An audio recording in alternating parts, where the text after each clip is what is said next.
Hey everyone, thanks so much for joining. I'm going to do a quick Zoom housekeeping for those of us who need a little reminder of how to access and how to use this platform. So we're currently in Zoom webinar. As an attendee, you're able to raise your hand. You're able to send questions in the Q&A window, and you're able to use the chat box. Those are all at the bottom panel of your screen. We're keeping everyone muted. If there are opportunities at the end of the session for questions to be asked verbally, we'll prompt you to do that, and I will unmute you where you'll be able to ask your question. But while the presentation is going on, please put questions into the Q&A box. We have a staff person monitoring that. And potentially we'll interject questions while Xusana is presenting. But other than that, we'll get to questions at the end of the presentation. So without further ado, I want to hand it over to Stefan and Mia. Thank you so much for being here to provide the introduction. So I will disappear and let you guys take over. Thank you. Welcome to the Southern Vermont Economy Summit's keynote session, Applying an Equity Lens to Vermont, Structural Solutions for Structural Problems, presented by Xusana Davis. Xusana Davis serves as the State of Vermont's Executive Director of Racial Equity. She was appointed to the position in June of 2019 by Governor Phil Scott. In her role, Xusana works with the state agencies to identify and address systemic racial disparities and support the state's effort to expand and diversify Vermont's population. She relies on data to inform this work and on the state strategic plan to guide it. My name is Mia Schultz, and I am the Rutland Area Branch NAACP Branch President. Hello, everyone. My name is Stefan Gillum, and I am the Windham County NAACP President. Before we get started, just a little teaser of what's to come next in the program. I hope you were able to attend the session just before called the New to Vermont Lunch session, titled New Americans to New Vermonters. All sessions are being recorded, so if you missed one, you can watch it later. Next up, at 9 a.m. tomorrow is a panel session on small scale changes to strengthen our towns, facilitated by Danny Litchfield of the Brattleboro Museum and Arts Center. A little more about the keynote speaker. So prior to joining the state of Vermont, Xusana served as Director of Health and Housing Strategic Initiatives at the New York City Department of Health and Mental Hygiene, and as the Director of Black, Latino, and Asian Caucus of the New York City Council.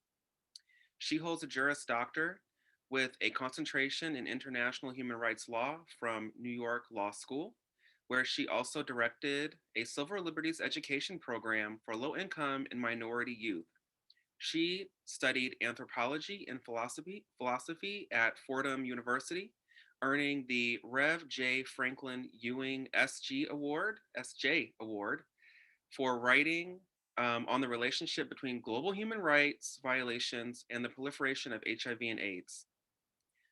Xusana is a first-generation US-born Latina and has always been passionate about promoting open access to government for all people regardless of their background or place of origin.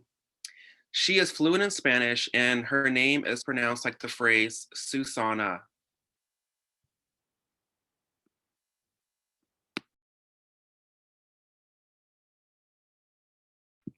Without further ado, Xusana Davis. All right. Thank you, Stefan. Thank you, Mia, for that very generous introduction. I always love being around you all and in meetings with you all, because I always come away learning so much. So it's great to be here. Also very grateful to the BDCC and to all of the organizers for inviting me, and very grateful to the attendees for being willing to give literal hours of your day today to sit here and listen to me talk about everybody's favorite topic, discrimination. So I know you can't wait to hear about injustice and everything that's wrong with the world. So let's get started. I do want to share some slides with you today. So hopefully you won't have to look at me for too long. And then afterwards we'll go into Q&A. I think it was already noted that if you have questions or whatever, please put them in the Q&A. You do have a Q&A and a chat. And I think the best spot for them is probably the Q&A. I'm going to try to monitor that. And we'll also have a couple of other folks watching it. So here we go. Let's hope the technology sticks with us. And I'm going to share with you everything I know. Well, I'll share with you my screen and we'll see how much of what I know makes it onto the page. All right. So here we are. Equity lens. I'm going to talk a little bit about what it means to apply an equity lens, what it means to have an equity lens. We'll talk a little bit about the state and the efforts that we've been making at the state level on equity, what you all can do as individuals in your community, as members of organizations, and as just people hanging out in the world. And I'll show you some examples of the ways that equity and inequity show up in our lives. So before I do all that, I want to just say that, and I hope you can see my screen without a block. Can somebody let me know if the right side of the page is blocked? Nope, it looks great. Okay, good. So this session is a starting point. This session is too short, believe it or not. It's not a substitute for an equity training or a bias training. So please don't think, well, you know, I looked at some slides that show people at a baseball game, so I'm good. I'm inoculated on racism for the next 2 years. It's not a substitute for an equity training. It's a dialogue. And of course, there are going to be some points here that may not be reflective of everyone's opinion. I am a brown person, as you may have noticed, but we are not all the same. We're not a monolith. And so some opinions that I hold may not be reflective of the opinions of the whole community. I don't speak on behalf of all Latinos. I don't speak on behalf of all people of color. So just do keep in mind that there is a level of, there are a multitude of perspectives here, not just mine. I'm going to present to you information that I hope is as objective as possible, and where there are points where my opinion differs from mainstream opinion, I'll be sure to let you know that. The next thing I need to say is that the land that we call Vermont remains unceded Indigenous territory. And the reason that I open with this is a summit that is focused on a particular region of the state. And, you know, we have a lot of county pride in Vermont. We have a lot of regional pride in Vermont. And we spend a lot of time thinking about place and place building and place making and who we are as a county or a town or a region or a hemisphere of Vermont. And sometimes we do all of that identifying with where we are in the state, how many generations our family has had this particular tract of land, that we forget that this land was neither bought nor given, neither sold nor granted. And so as we think about how we identify with this place, we've got to remember that this place was not our place to begin with. Now, again, we're talking about regional focus, we're talking about regional pride, and I want to start out by giving you an example of how regions were shaped, particularly at the very local level. So I want to talk to you about redlining. Now, a number of you have heard about redlining. You probably know that it was a practice that was, it was made illegal eventually on paper. But at a time in the United States, particularly after 1939, this was a process that was formally used by lending institutions to categorize neighborhoods based on their desirability in order to decide whether and to whom to issue home loans. So what you're looking at is a redlined map of Manchester, New Hampshire. I can't show you Vermont maps because there are not formal HOLC maps. I think that's Homeowner Lending Corporation, this is from the 30s. There aren't formal maps in Vermont, but I can assure you this practice did happen in Vermont, and there were restrictive land covenants that reflected these perspectives. So I can give you two areas that are close by to Vermont. This one is Manchester. And what you're looking at is Manchester being carved up by color. The areas that are green are considered the best areas, the most desirable. followed by blue, which is still desirable. Yellow is in decline, and red is hazardous. In almost all cases, if there was a Black family living in an area, it automatically went to red. I want to talk to you about some of the methods. And remember, this was a formal process. This was sanctioned by government in the United States. And they put all this on paper because they were not ashamed of documenting this level of intrusion, because to them it didn't seem wrong at the time. I want to tell you a little bit about some of the criteria they used to determine what parts of the neighborhood were good or bad. So in Manchester, you'll note that D6 is labeled as undesirable because of, quote, Belgians. That's right. Those pesky Belgians, and evidently in the 30s, were so unliked and unwanted that they were enough to render a neighborhood hazardous or undesirable. And this had real consequences, because what that meant was if a white family wanted to get a home loan to live in that neighborhood, they actually wouldn't give them a loan. They'd say, we don't like that area because of who else lives there. You shouldn't live there. Or if you were a person of color who wanted to get a home loan in a desirable area, even if you could afford it, they would tell you no, because you're going to turn it red.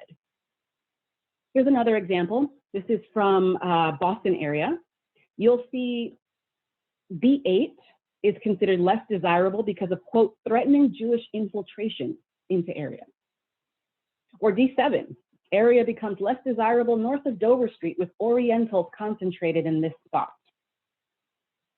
So these are things that had real consequences, because physical segregation is one of the most pivotal and monumentally defining factors in modern day inequity in America. That's because we tend to inherit property from our families. We often tend to live close to where we grew up. Today, that's starting to change a little bit, but historically, people have tended to settle where they grew up. And so you end up in the same residential patterns. When you physically segregate people in neighborhoods, the next generation tends to follow the same residency patterns, and so does the next generation. People who can afford what we can afford, we tend to sell to them. And people who look like us, we tend to sell to them. And so we end up with patterns that have been perpetuated over time, so that if you take one of these redlined maps from the 30s and you overlay a map today of inequity or health outcomes or crime rates, they will light up in the same spot. Because these maps were not just a way to physically segregate residential patterns, it was also a way to determine in which parts of neighborhoods are we going to invest. Who gets a smoothie bar and a civic center and a library and a park, and who gets a dollar store and a self-storage facility and a juvenile detention center. So neighborhood investment and divestment, disinvestment, I never know which one to use. Those are absolutely downstream impacts that resulted from redlining, formal practice. In Vermont, we had similar things. There were restricted deeds and restricted land covenants that said, if you ever sell this land, it is in perpetuity in this deed that you cannot sell it to a French Canadian or an Indigenous person or a Black person. That was in Vermont, and this is documented.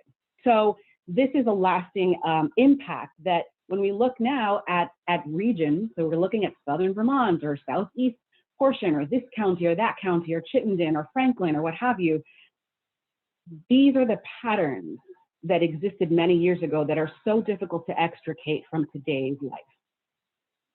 Now, what are some of the other downstream impacts of that physical segregation? Well, let's talk about food justice. We know that food deserts, you may have heard of those. Those are areas that have no or very few healthy food options. You may not have heard of food swamps. Those are areas where the unhealthy food options outnumber the healthy food options. Usually we use a 4-to-1 ratio. Now, they have disparate impacts on community health. The presence of food deserts and food swamps track really, really closely with things like obesity, diabetes, and heart disease. And if you've been paying attention in the last year, you will note that obesity, diabetes, and heart disease are 3 critical risk factors that make people more susceptible to certain communicable diseases like COVID-19. So the increased prevalence of these conditions as a result of food deserts and food swamps is a real issue that impacts largely poor communities and communities of color, because of the physical segregation that took place many years ago that's been perpetuated today. Now, we know that poor nutrition has negative health impacts for the individual, but negative health impacts for the individual have negative health impacts for entire communities.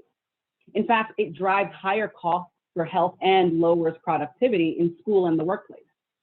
The cost of diagnosed diabetes has gone up by more than a quarter over 5 years. It now totals over $327 billion. And job absenteeism as a result of obesity also costs businesses over $4 billion a year. And it drives healthcare costs over $200 billion a year. So these are real impacts, and that's just obesity and diabetes. And these things often result from, well, do you live in East New York, which is a neighborhood in Brooklyn? It's only 2 area codes. And in those 2 area codes, they have 31 fast food restaurants, 31 in one neighborhood covering 2 zip codes. They are absolutely a food swamp because they don't have farmers markets and fresh grocery stores. And even if they do, many of the residents who live there are considered low-income residents. They're not shopping at Whole Foods because even if Whole Foods is available to them, it is not affordable to them. So the way that we interact with neighborhoods, the way that we place people and place amenities can make or break the health of entire communities and the nation. Now, I've been talking a lot about equity, and I want to talk a little bit about what that actually means. It's a term that you hear a lot, but it's not always clearly defined. Now, a number of you may have seen this graphic. I like this graphic. It has its limitations, so let's talk about it. On the left, you will see what is being termed equality. And you'll see each person has one crate on which to stand to see a baseball game. That's not really working out well for the very, very small person who cannot see over the fence. On the right, you'll see equity, which is the crates redistributed so that all people can see over the fence to the baseball game. It's a very simplistic explanation, but it gets the job done. However, there are some limitations I do want you to take away with you. Number one is that the difference between this illustration and contemporary United States is that in this illustration, there's something inherent about the people themselves that makes them require a shifting of the crate. That is to say, it is their height. It's an immutable characteristic about them that means they need more or fewer crates. Whereas when we talk about equity in the United States, especially racial equity, racial injustice,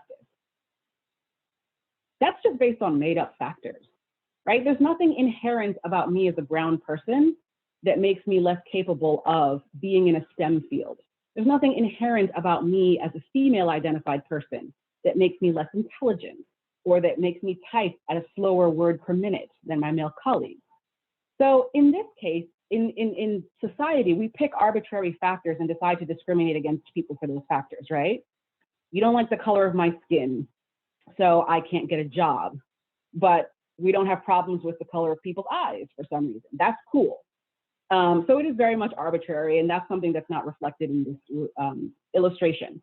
Another important thing is,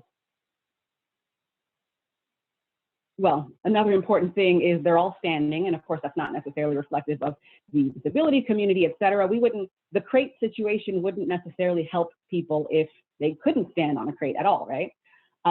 But the critical one that I want you to look at is so many people in society see equity or see life as a zero-sum game. They're so worried about having their crates taken away, and I have one, and why do you have 2 crates, and I'm just standing on the ground. We're so worried about the distribution of resources, of crumbs, really, that no one's questioning the fact that the crates are a workaround for an existing obstacle, which is the fence. What we need to do is say, why does the fence have to be there in the first place? Why do we have to fight with each other for workarounds to a central problem we're all facing?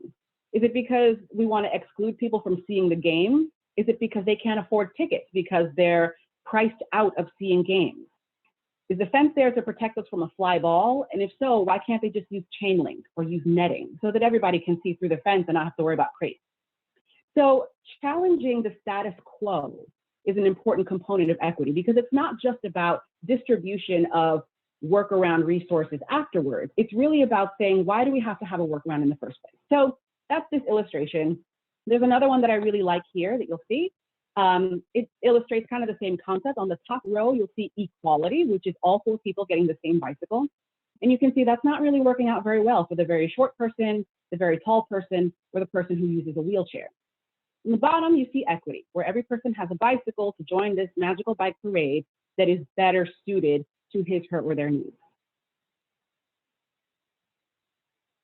So that's what we mean when we talk about equity and equality. What we're trying to do, and what we're trying to do at the state level in particular, is get around the technical changes, right? Saying, okay, you want to be equal, everybody gets a bike, but really saying, okay, we want people to be able to participate meaningfully in society, and that means tweaking things in a way that suits their needs and suits their abilities. Speaking of Vermont, I want to talk a little bit about where we are demographically. What you're looking at right now is a bar chart showing Vermont's ranking among all 50 states in terms of median age. You'll see here to the left, we are the 2nd oldest state in the nation after Maine. And this is a bar chart showing racial and ethnic composition of the state, comparing Vermont to the other states. Again, you will see we are the 2nd whitest state in the nation, again, after Maine only. So we are the 2nd oldest and the 2nd whitest state in the country, 94% as of previous census figures, but I'll come back to census in a moment because that's a mess. But those 2 data points, 2nd oldest, 2nd whitest, don't really tell the whole story.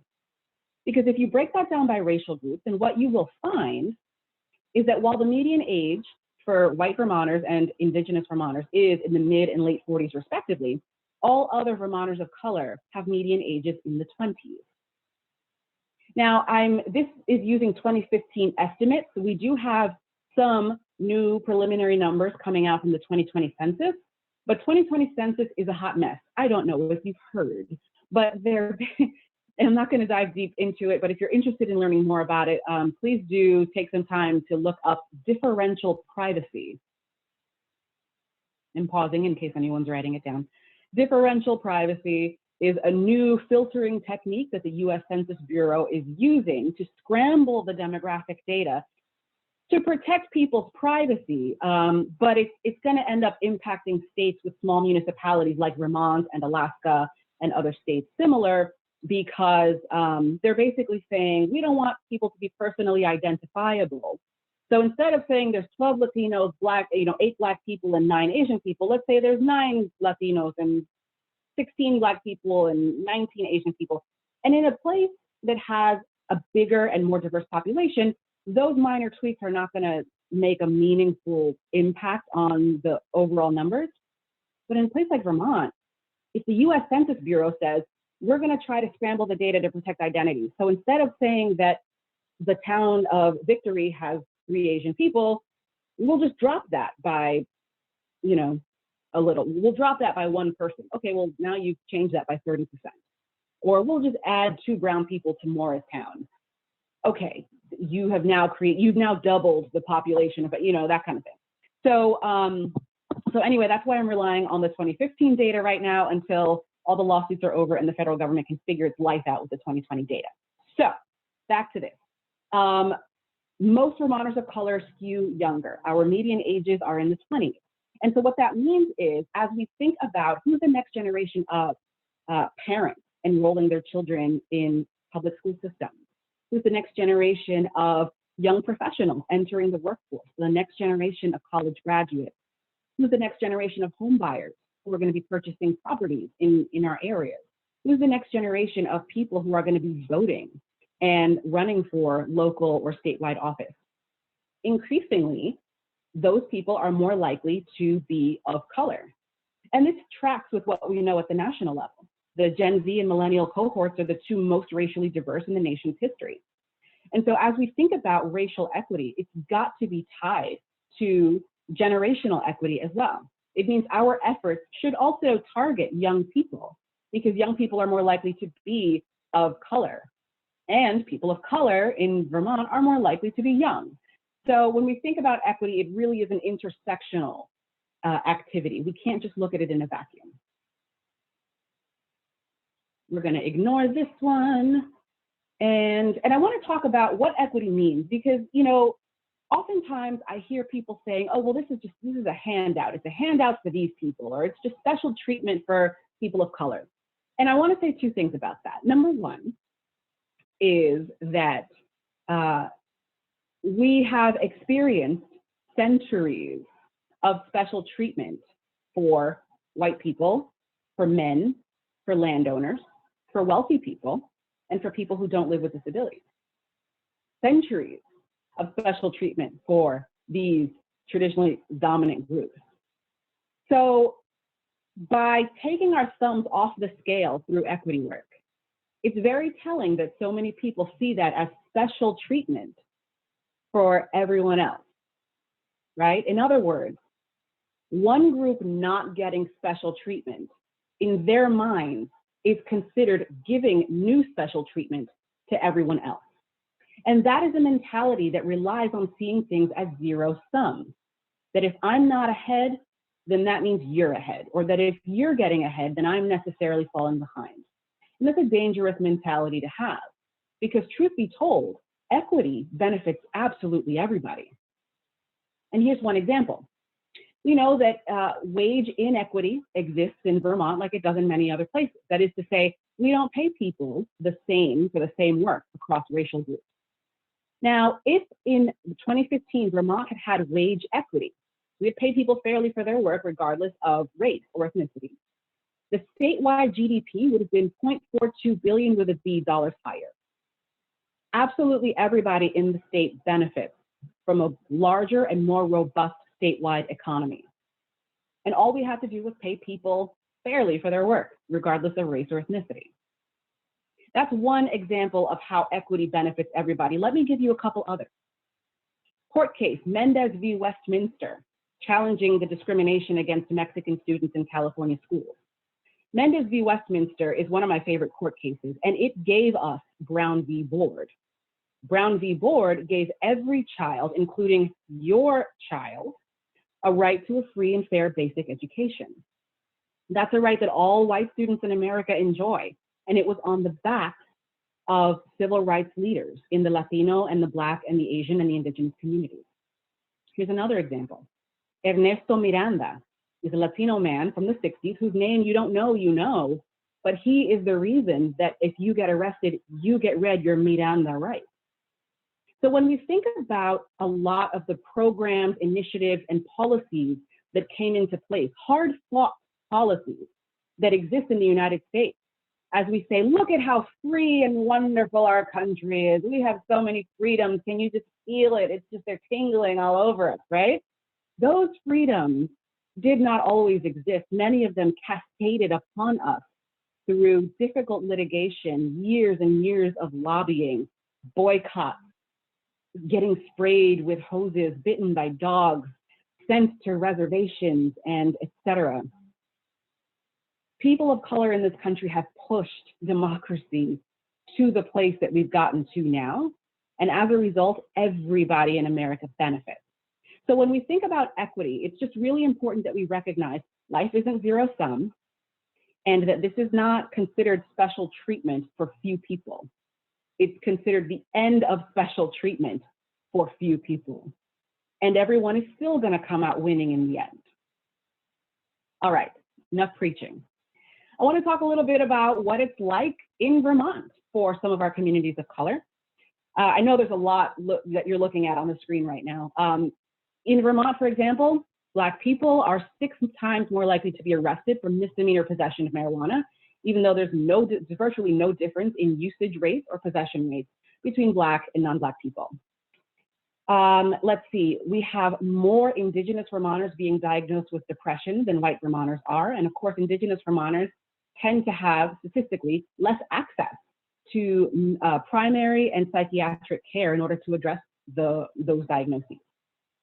We know that the homeownership rates are extremely disparate in the state. It's 72% for white Vermonters and 48% for Vermonters of color. I believe the recent statistic that made the rounds out of Burlington was that out of, 6,000 homes in Burlington, only 17 are owned by Black people. We know that the economy, the statewide economy, would have been almost $500 million larger in 2015 if we had paid people fairly for their work. We know that at the state level, we've got a lot more to do in terms of recruitment and retention.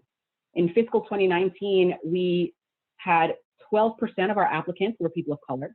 We only hired 6%. We paid them less statistically than their white counterparts. We lost them at higher rates of turnover or termination. And we tended not to be represented in managerial or supervisory positions. We know that people don't visit national parks. 16% of African-American respondents to a National Park Service survey said they don't visit national parks because they don't feel safe there. We know that hate crimes are on the rise, and we know that these stats are just the beginning. Now, I want to do a small thought experiment with you. And I want you to just think about the 4 words that you see on the screen. Just think about them in your beautiful brains. And while you're doing that, I'm going to quickly check the Q&A.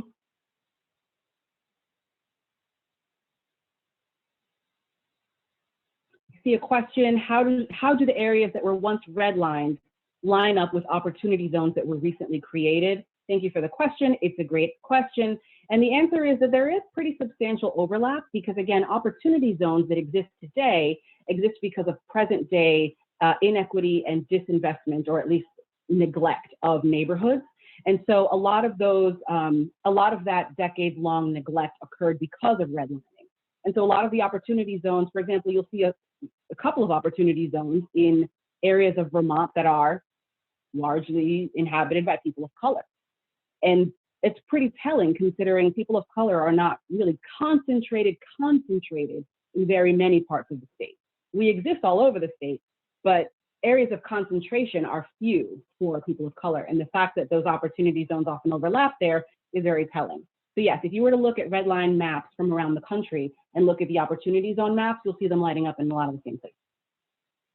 All right, when you think of the term welfare, who do you think of?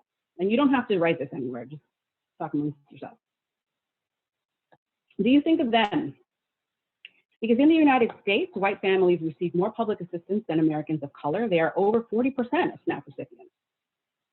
What about affirmative action? When you think of affirmative action, who do you think of? Is it them? Because in the United States, believe it or not, white women are the largest beneficiary group of affirmative action policies in education and employment, and curiously, some of its most ardent opponents. And this is another example, just going back to what we were talking about before, about how equity benefits everybody. You know, affirmative action policies were hard fought, primarily by organizations like the NAACP, and they were largely created for racial and ethnic equity, right? To make sure that education and employment wasn't leaving behind people of color. And yet, even today, the largest beneficiary group is white women, which goes to show that policies that are often initiated to be directed at some historically marginalized groups end up benefiting everybody, including members of dominant groups. What about drug crime? Who do you think of when you hear drug crime? Is it him? Because in Vermont, we are fed this narrative that, oh, we have to stop more motorists of color, especially the ones from out of state, because they're bringing drugs into our state and we've got a drug crisis. And you know what? It's just not what the data tell us.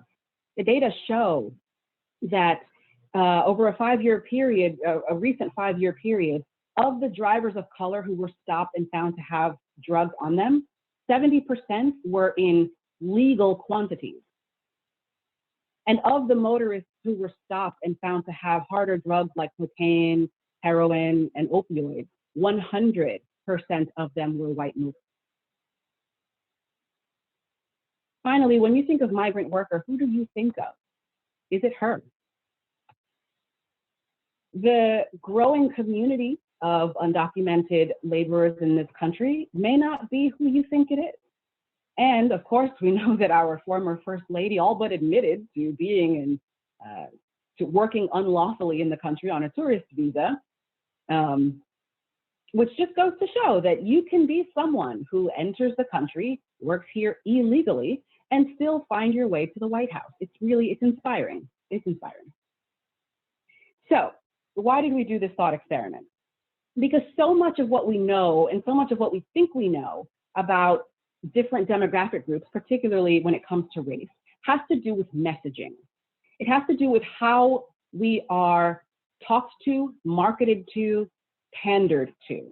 A lot of it comes through coded language, and the ways in which we're talking to each other about each other without really coming out and saying it. And I want to give you some examples of how that messaging and how that coded language manifests itself.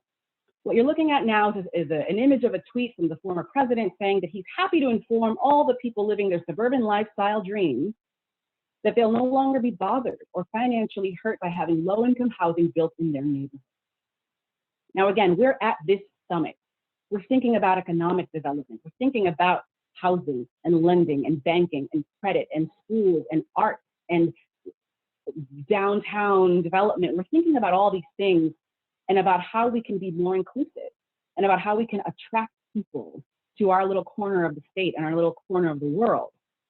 And we know that we still have prominent leaders and people who are not prominent leaders still feeding this message about homeowners being hurt or bothered by having low-income neighbors. Heaven forbid that your neighborhood should be tainted by a person who's not affluent. Now, what that means is apartments. What that means is poor people, the poor. Here's some more. What you're looking at are two images, both very similar, taken around the same time. On the top, you see a person of color. This is right after Hurricane Katrina. And the caption reads, "A young man walks through chest-deep floodwaters after looting a grocery store, blah, blah, blah." On the bottom, you see an image that's extremely similar. It's just two white people. But the caption on that one reads, "Two residents wade through chest-deep water after finding bread and soda, blah, blah, blah." Now, you might think this is just a one-off or just a one-off gas, but I can assure you it's not. Here's another example. Again, same disaster. Two brown people, and they are described as looters carrying bags of groceries. And yet here, two white people are described as, quote, people salvaging supplies. Now, a lot of people laugh when I show them these images because it's just so stark and so in our faces and so ridiculous. But truth is, it's not a laughing matter, because what is the difference between a looter and a resident or person or survivor? A shotgun in your face.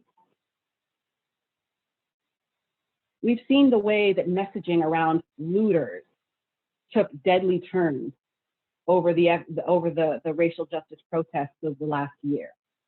And so at this point, it's almost like when you label someone a looter, you're basically giving people permission to use force to do what? Protect a 7-Eleven or whatever it was that people were so worried about. And that's because we think of property damage or property theft as being of equal footing to loss of life. And again, whose life are we talking about? Theirs or theirs? So these are some of the ways that coded messaging and language infiltrates the way that we operate. It comes to us through news, it comes to us through very many media. And we internalize that. I've heard so much in the last 2 years about what is a Vermonter, who is a Vermonter, what makes up this state, who can call themselves a Vermonter. And, you know, we've all kind of internalized that to a large degree, but I don't think you realize just how pervasive it is. Some of you may have seen this image. I featured it in my report to the legislature earlier this year because it was really jarring and very sad for me. I had gone out last spring, I don't know where I was going, some lake or whatever. And I was passing by my neighbor's home and I saw their car and they had written into the dust on the rear windshield, "We live in VT, waiting on new plates."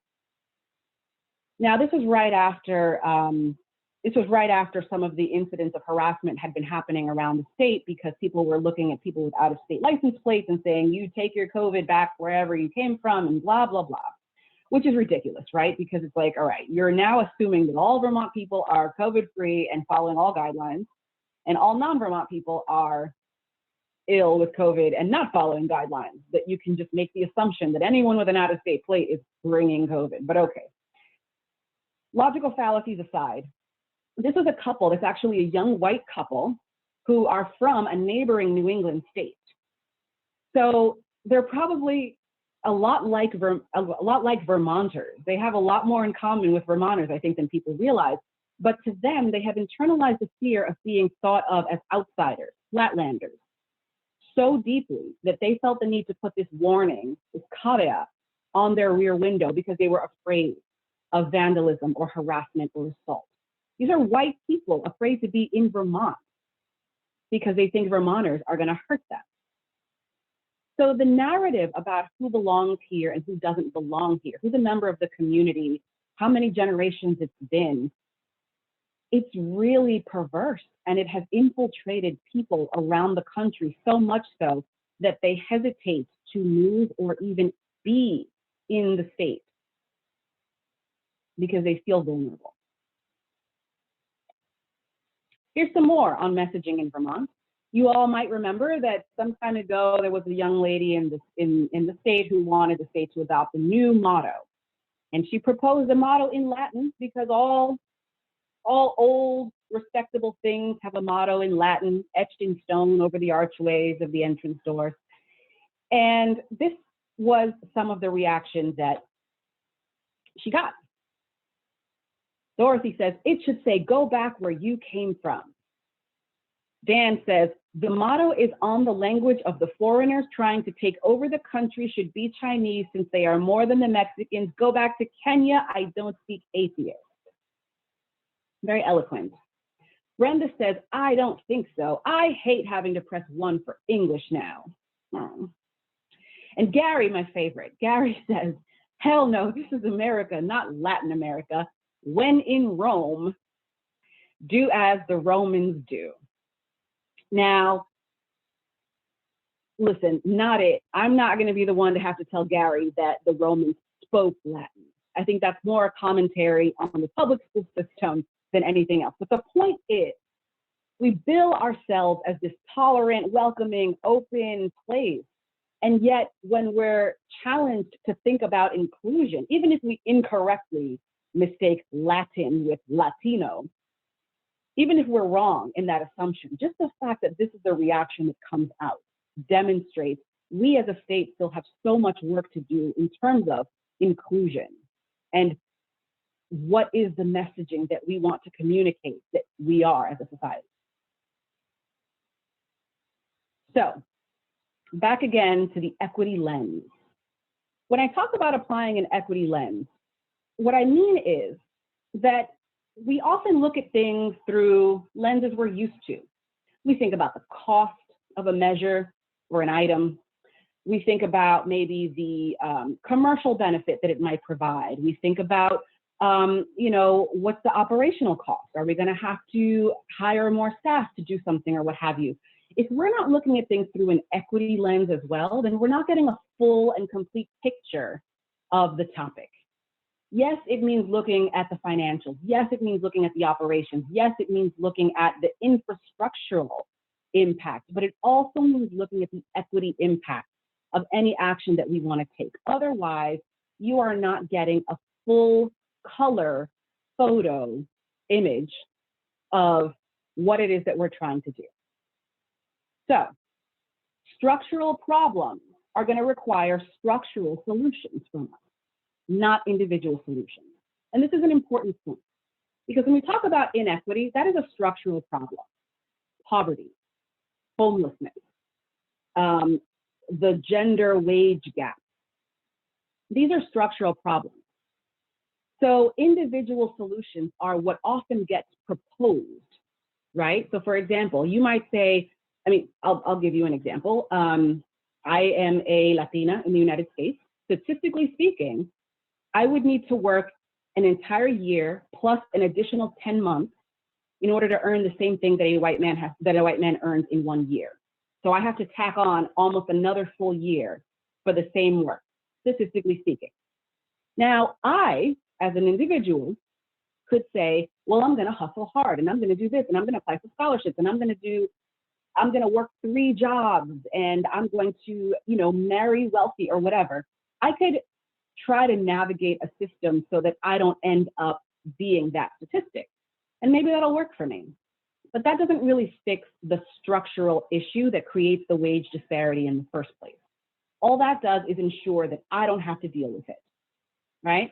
So in that way, individual solutions often get propped up. And we see this all the time with the discussion around poverty, for example. We hear people say, well, if you're struggling financially, why do you have a cell phone? Why do you have the newest blah? Well, those shoes look pretty expensive. You should take financial literacy courses. Well, maybe you don't need to live in a place like this. Well, if you were really struggling, you wouldn't go to a movie, you'd buy the cheapest cheese that there is, right? Those are not structural solutions to poverty. Those are individual workarounds that might make some changes for a person, but they're not going to make the kind of change that society needs to rectify the imbalance.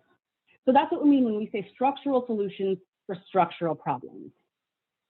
Now, I want to talk a little bit about what those structural problems should look like. Part of structural solutions, what those structural solutions should look like. Part of structural solutions means not just the impact that you're having, but also the intent that you had.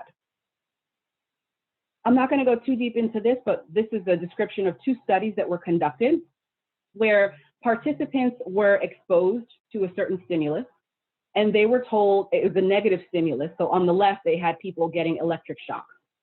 And they were told, half of them were told that the person administering the shocks was doing it intentionally. And the other half were told that it was accidental. The technology had, something was wrong with the device and they were getting shocked accidentally. The people who were told that the shocks were intentionally administered rated their pain much higher than the people who were told that the shocks were accidental. On the right, you see a description of a different study that was conducted where participants were told that a CEO had invested company money into a bad stock. Now, and the stock performed very poorly and employees lost a certain amount of money. Now, half of the participants were told he did it on purpose because he knew it was going to fail because he wanted them to work harder. He wanted to incentivize them to work harder after the loss. The other half were told that it was unintentional and he just made a bad investment, but it wasn't on purpose. The people who thought he did it on purpose rated the harm as being much more devastating to the employees as the people who were told that he did it on accident. In other words, when we think that people are intending to harm us, our experience of that harm is that much worse.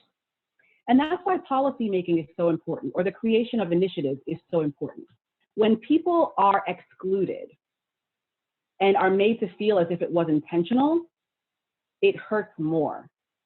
And that impacts us socially, psychologically, in many ways.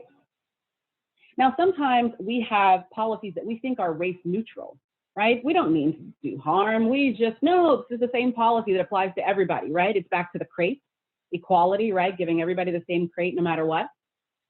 But a lot of policies are not race neutral if you just look under the surface. For example, the New Deal. We know the New Deal provided a lot of benefits to people in the United States, including collective bargaining and 40-hour work weeks, et cetera. It deliberately excluded domestic workers and agricultural workers. Why? Well, because at the time, they were all Black. And so they were able to say, well, that's race neutral. We're only omitting people in certain professions, but we're not necessarily omitting people of racial groups. But if those professions are almost exclusively represented by people of those racial groups, then you're able to get around that. Here's another example. It's currently good law to say we will rescind a job offer or not make a job offer or otherwise discriminate against you in employment if you wear your hair in locks. You might know them as dreadlocks. It's preferred not to use the term dreadlock, which comes from dreaded locks, because there's nothing dreaded about hair that's textured like mine. If you wear locks in America, you're allowed, companies allowed to discriminate against you because they consider that race neutral. even though wearing of locks is deeply tied to, depending on where you're from, either to spirituality and certain religious practices, or at least to racial identity. But since technically white people can wear locks, evidently that's considered race neutral, and you can tell any applicant that you can't work here unless you cut your hair off. Here's another one. Workplace injury claims. You're getting workers' comp or a workplace injury claim. Claimants tend to be white males more often. Workplace harassment claims and discrimination tend to be brought more often by people of color, people living with disability, and people who are women identified. If you get a settlement in a workplace harassment claim, you pay tax on that settlement. If you get a settlement in a workplace injury claim, you do not pay tax on that settlement. So this is what I mean when I talk about the myth of race neutrality, right? Sometimes we have policies and we like to pretend that they're not racially disparate because they're not explicitly on paper excluding people of certain ethnicities. But in reality, if we know that the result is going to be racially disparate, then there's a moral imperative to do better and to reform the policy so it doesn't have that result, even if our intent might have been neutral. I am going to skip this. This is a discussion about data and about how it's important to use data in what we do and in all of our work and our efforts around equity, but we want to make sure that we're not being too beholden to data, because then we're missing the forest for the trees sometimes. So again, on applying an equity lens, yes, look at things like fiscal impact or operational impact, but absolutely look at the equity impact, because that's where you're going to get more lasting and foundational change.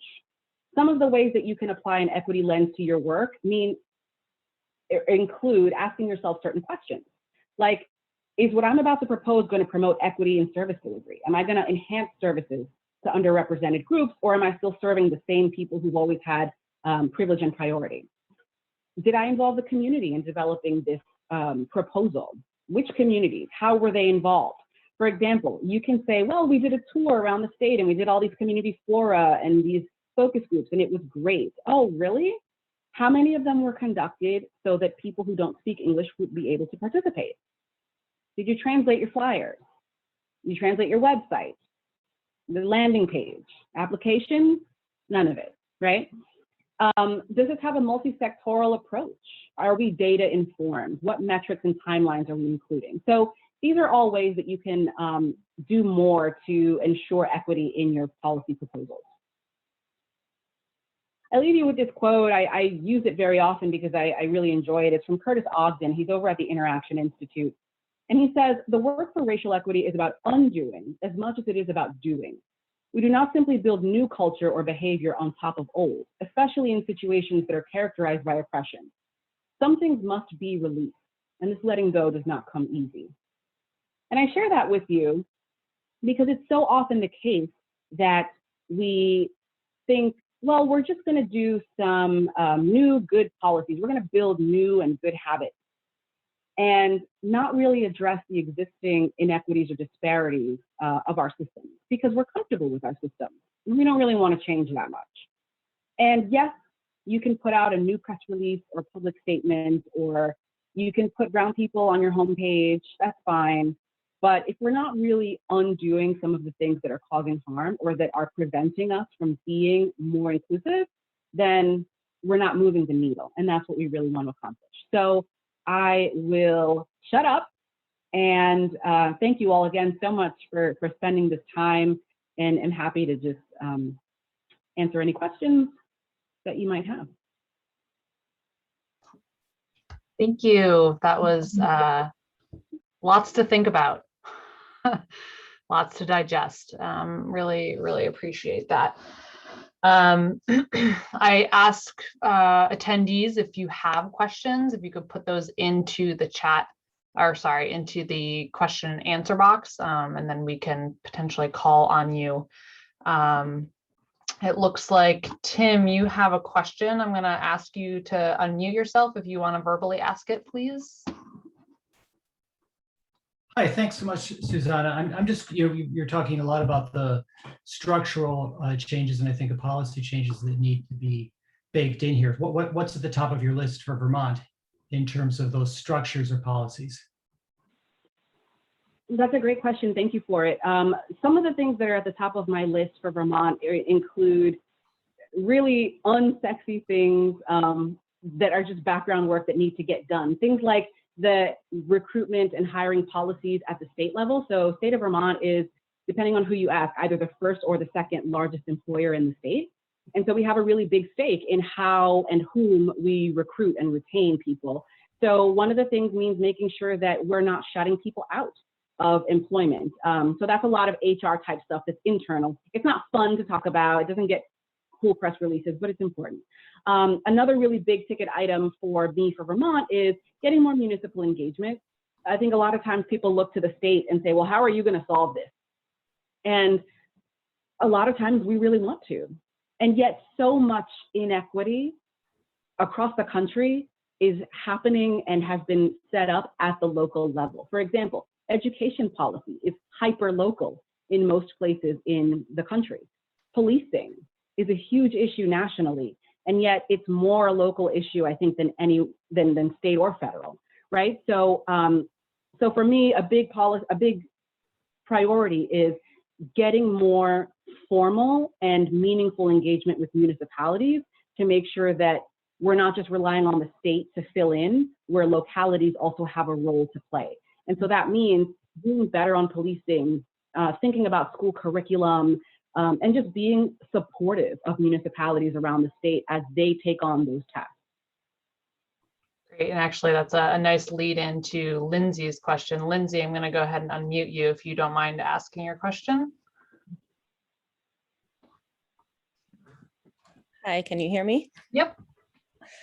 So my question is, if our municipality is looking to apply an equity lens to our policies, what resources should we seek out to help us learn how to do this? Yeah, well, this is a tricky one. There are lots of resources out there. Some of them are gold, some of them are crap. And all of them are going to require real reflection on your part. So I'm actually going to put, can I chat to people? Yes, I can. I am going to chat you all a few links that you might find useful. One is an action and allyship guide that we put together last summer. Another, you're going to see maybe 2 to 3 reports coming out of my office or out of the task force. And there might be another one in there, I can't remember. So I'll share those with you for some things that may be relevant to us in Vermont. Other sources that I would point you to, I mean, you know, I could tell you to go read Ibram Kendi, I could tell you to go read Robin DiAngelo, but I could tell you to go talk to people with lived experience. But what I don't want you to do is just do that in a clumsy and disrespectful way. And what I mean by that is sometimes we have white folks, or not even, I mean, you know, we're talking about race here, but we could be talking about any group, right? LGBTQIA+ populations, people living with disabilities, a person who doesn't have the lived experience going to a person who has the lived experience and saying, will you tell me about all of the struggles that you've ever had, because I want to consume the salacious details of your life. And that's not the way to learn about inequity.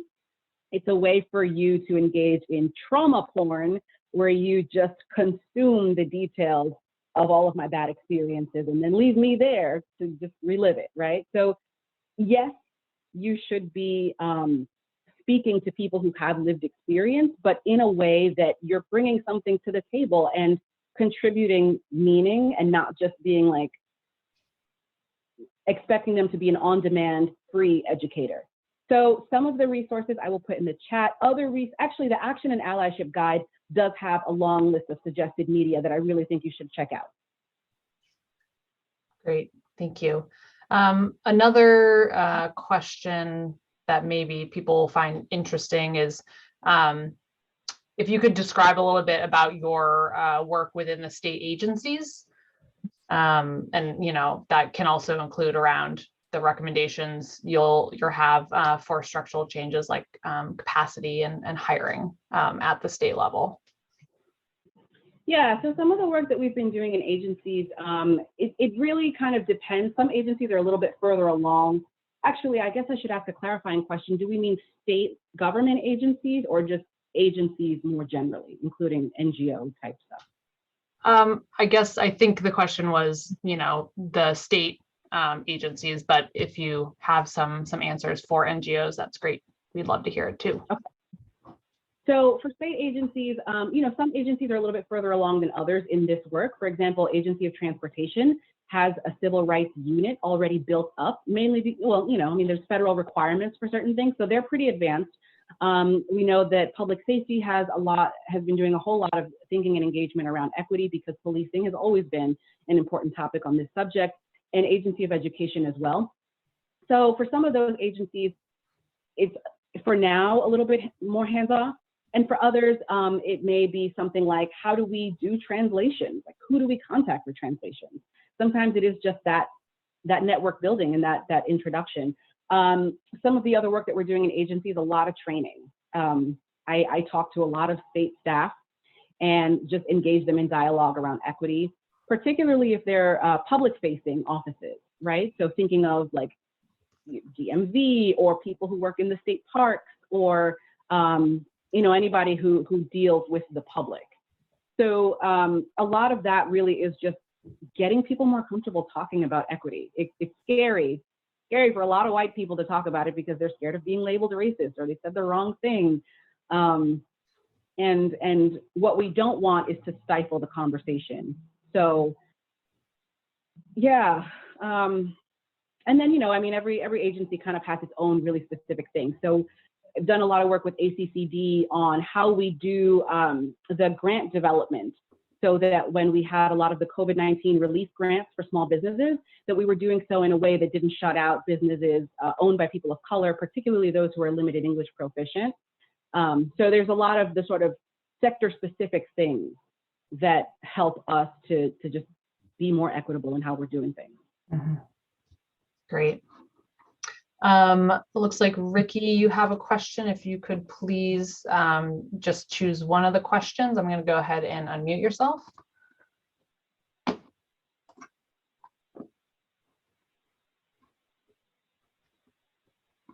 Ricky, are you able to unmute yourself? Hi, can you hear me? Yes, thank you. Yeah, I would ask the panelists to prioritize which of my questions they would like to answer. Oh, good. Xusana, do you see the questions there? I do, and I've never felt so powerful. Get a truth here. I see you asking about whether there's any collaboration on commemorating the soldiers excluded from the Brattleboro Civil War Monument. I see a question from you about a town manager and some my thoughts about BLM signage on public buildings. And I see a question about whether I think reparations would be prioritized and delivered sooner by hiring a reparations department in municipal government. These are hard. So on the first one, I don't know enough about the Brattleboro Civil War Monument and the status of that proposal to know if there's collaboration about it. I'm not the best person to ask, but I'm glad you raised it with me, because now I'm going to look at it and learn about it. On the topic of BLM signage on public buildings, I think that, oh dear, I've dropped something that I was fidgeting with. So, here's the thing. I appreciate visible allyship, which is why I like signage. I like pride flags. I like the triangle safe space. I like a lot of things that visually communicate you're safe here, you're welcome here, you're wanted here. And yet it is meaningless if we're not really putting that into practice. So personally, I tend to focus less on the acceptance or reluctance to accept things like BLM signs, and I put more emphasis on what are we doing substantively to advance or stymie equity efforts. I'm not gonna lie, if somebody says, I don't want any equity related visuals, then a little piece of me is kind of like, But again, there are a lot of people who will put up pride flags and this and BLM and all this stuff. And in practice, they are not inclusive at all. And that's just as hurtful as the person who doesn't want to see it at all. So personally, I'm less wowed by the visuals and more by the action. And again, this is something that's really hard. We've got a lot of municipalities and each one's going to handle it differently. Some are going to paint a mural, and then when it gets defaced, they're not going to do anything about it. Some are going to paint a mural and will repeatedly put it back up because they really believe in what it communicates. Some will say, oh yeah, I'll put up a sign, but let's do it on this empty lot over here, not in front of the government office building because I don't want to get too much heat from the other locals. So it's like, I don't want to step into that. Do I think reparations would be prioritized sooner if we hired a reparations department? Maybe, but would it be good? I don't know. There's getting things done fast and there's getting things done right. And I think that if we really want to talk about things like reparations, restitution, again, I go back to that first slide that Vermont remains unceded Abenaki territory, right? If we're talking about genuine justice, then some of these decisions are going to be really hard to make and are going to require a big list of us. And so it's hard to say this as a person of color, but we've been told to wait for justice for centuries. And it's really difficult to be willing to continue to wait. However, I would much rather that we gave real thoughtful consideration to these things, regardless of how long it takes, and we get it right, rather than push for something to do it now. And I felt that way very much in the last legislative session with the police reform bills, the cannabis taxation bill, and a number of other measures that felt like they were being pushed so fast. And many members of the community were saying, we are not being heard. And there were some folks who just wanted to act and wanted to act quickly and moved forward without input from the people who are going to be most directly affected. And that is, that hurts the movement. So I don't know if I actually answered any of those questions, but I spoke in their general direction. Great, thank you. Let's see.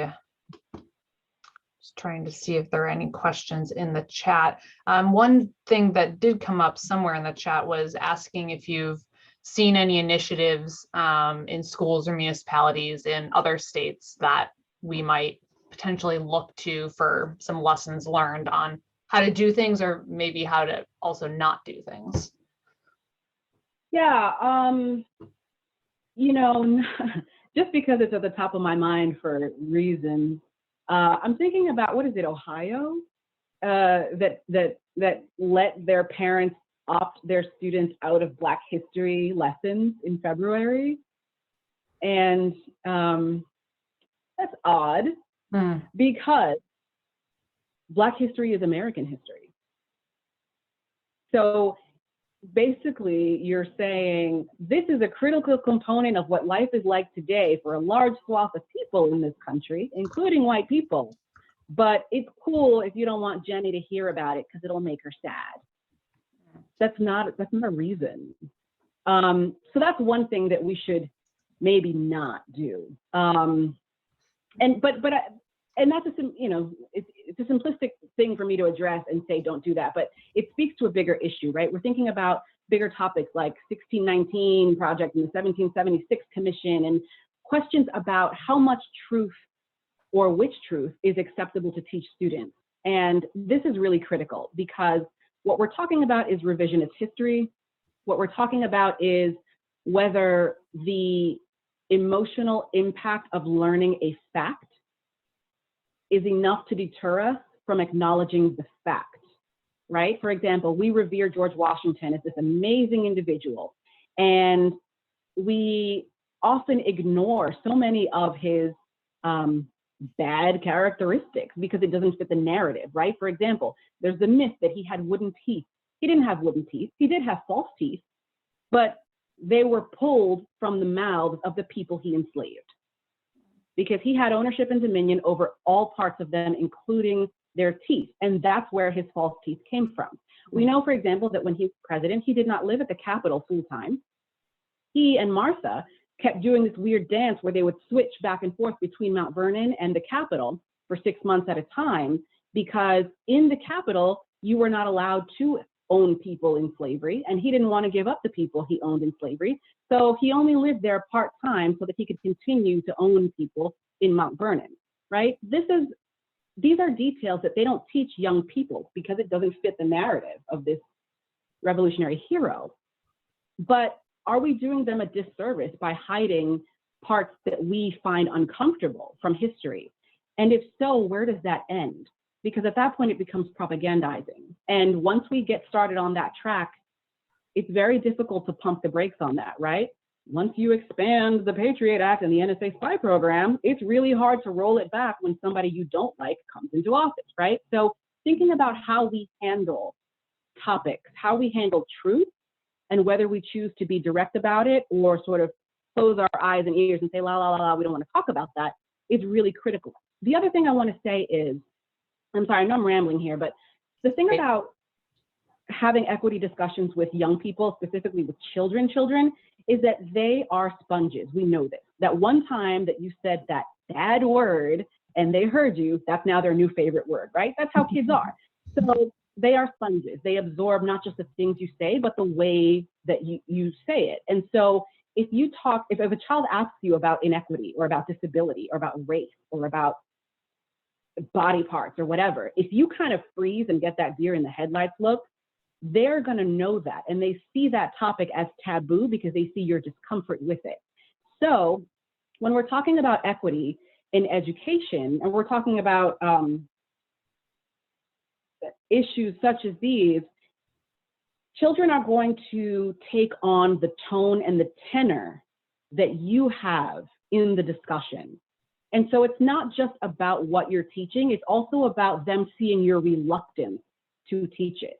The fact that you have an opt-out clause for certain things says a lot to a student, right? I once heard it said that the epitome of white superiority or white supremacy is that your history is the core curriculum and mine is an elective, right? So the idea that we would consider something important enough to teach or not important enough to teach or anti-American says a lot about who we choose to include in the narrative. And in Vermont, we have a difficult history with the indigenous population, the Indian registry, sterilizing Abenaki women into the 1970s, and then sterilizing Central American women just as recently as last year on the border. So like history is repeating itself because we're not teaching children about what we did before.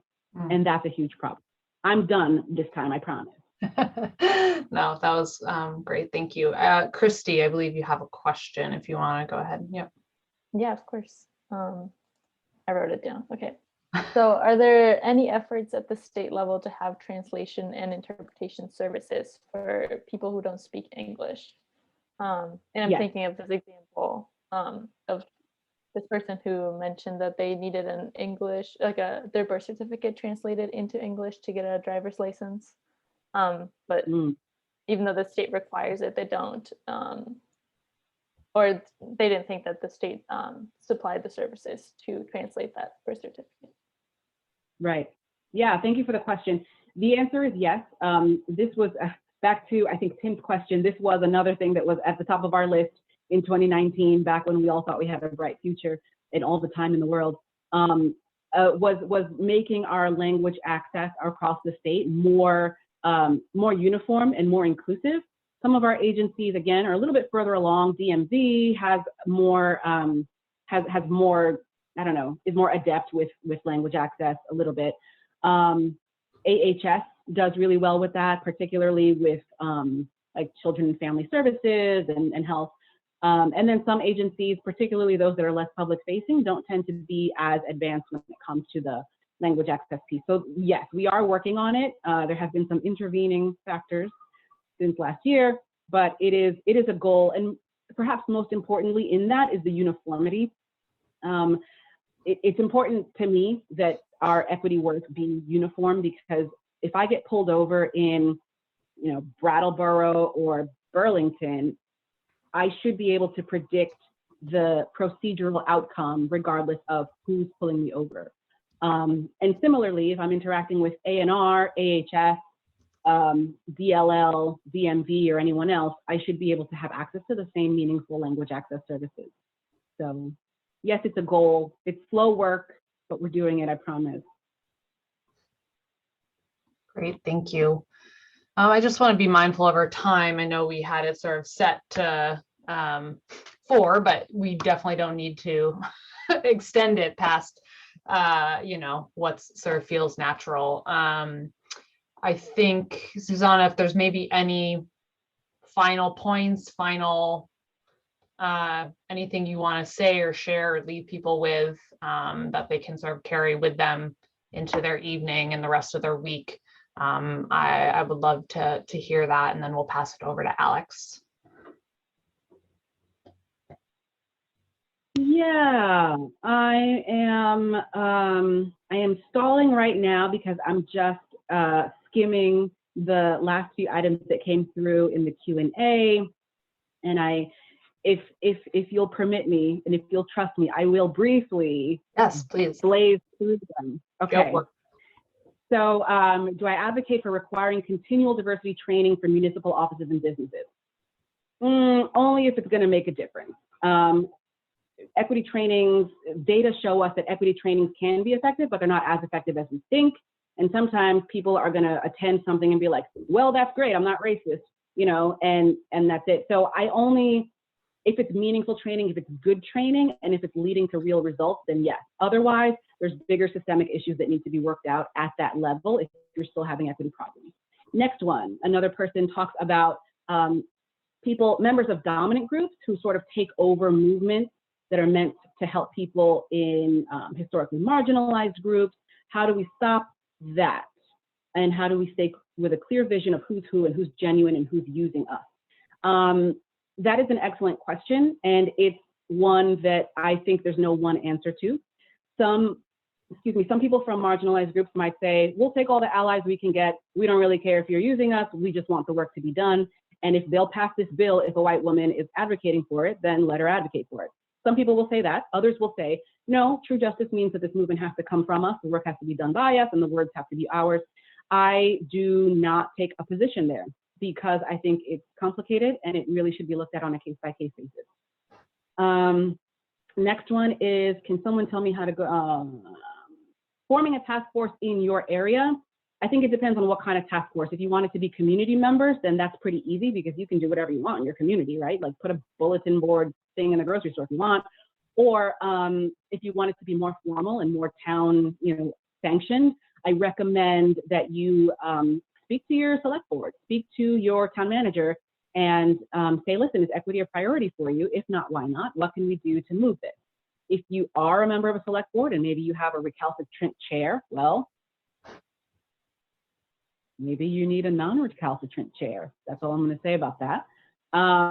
Otherwise, I would say another big thing to do is look at other towns. Again, I'm trying to pull together a sort of municipal program. So hopefully you'll be hearing about it soon by the fall. But so many towns in Vermont are trying to do this work and they don't know that they are each trying to do this work. So reach out to your to other towns. You'd be surprised how much support there is around the state for this work that people just don't know about. Families of people of color, DBSR. I think we're caught up. I did see some discussion in the chat about referring to this area as New England versus the Northeast, et cetera. And I think it's a very interesting discussion. I think personally, all of our language in this country is very Eurocentric and very Amerocentric, right? We talk about the Middle East or, that kind of thing. And it's like, well, Middle East to whom?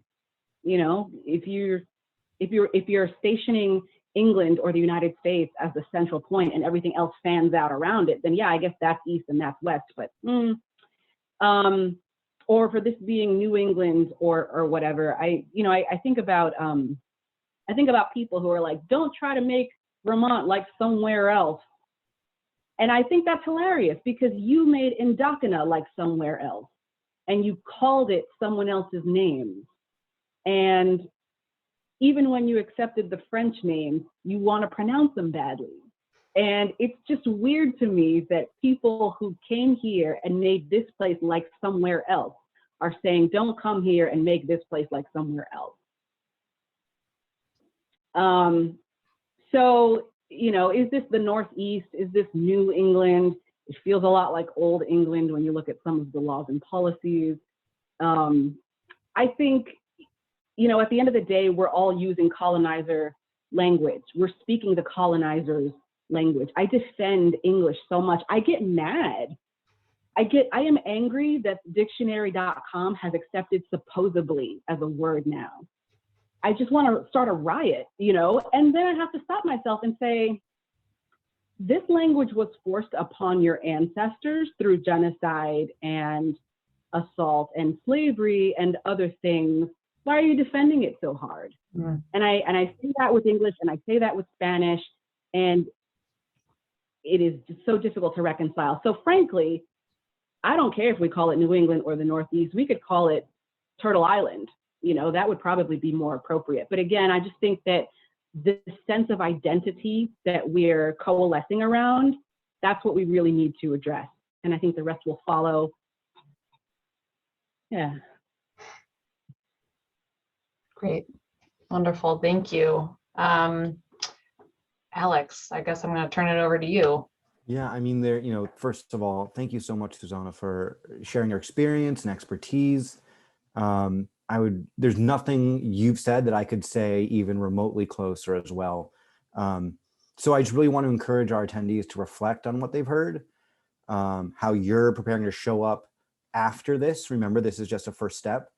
And to think about the lens, not just your actions or your programs or even your intentions, and to think, you know, are you just trying to create more crates, or are you really committed to tearing down those fences? And even if it means getting your lawn a little dirty, maybe, and really thinking about this from the top down and the bottom up in everything we do. So yeah, thank you again to Xusana and all of our panelists, and really looking forward to seeing what we do together to make our region more equitable.